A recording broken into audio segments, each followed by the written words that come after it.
Today's word vitamin is on perspective. And perspective is something we choose. And my favourite perspective in looking at myself and at the world and people I love is with kind sight. If you get a chance to read today's word vitamin, I've listed off 3 perspectives that human beings choose either consciously or subconsciously.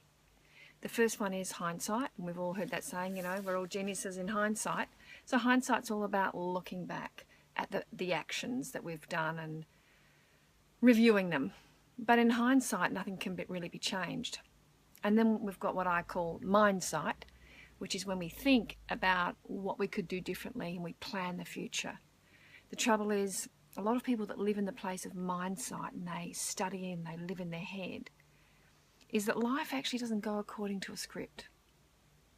And that can really get you in trouble if you've got a rehearsed script in your head and someone throws you a curveball. So those that live in their head in mindsight, thinking that if they just know enough and they just study enough, they'll have all the answers. It's just a trap. Kindsight is when we live in the here and now. So hindsight's the past, mindsight's the future. And kindsight is here and now. Because what we do in the here and now, and if we do it kindly with open eyes, open heart, open mind, we can actually affect difference. We can actually change our future in the here and now, in the present moment, with kind eyes. Now, kind doesn't mean, yeah, it's all okay, everything's tickety-boo, because often things aren't okay.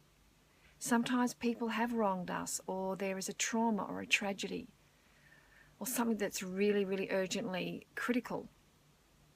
But if we come at it with a kind lens for all concerned, we are far more likely to be constructive rather than destructive, a part of the solution rather than adding to the problem.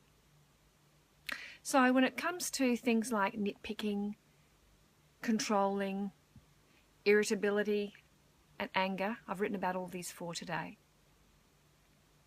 Do you look back at your behaviour or others' behaviour in hindsight?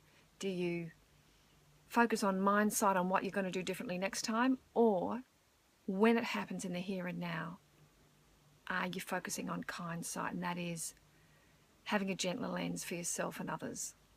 I do these word vitamins every day because I am probably one of the emotionally unfittest people I've ever met, and after over the last 20 years, one day at a time, one word at a time, just unpacking them and just reminding myself to be the very best version of myself I can today. And when something happens, I had something happen the other day and my heart started thundering and I got really upset, and it was an old trigger from the past and I wanted to react. I wanted to go into fight or flight, but with the ability to offer myself kindsight, I was able to quietly have a moment to myself, breathe deeply and say to myself, what would a woman you really respect and admire do now? What would she say now? And how would she respond now? And I knew the answer, and then I gave myself permission to be that woman. Doesn't come naturally. It's a deliberate gear change, but kindsight is such a beautiful gear worth taking the time and effort to implement. Anyway, hope that was useful, and I hope your perspective today is able to shift to kindsight if the shit hits a fan. Have a beautiful day. Mwah. Lots of love. Bye.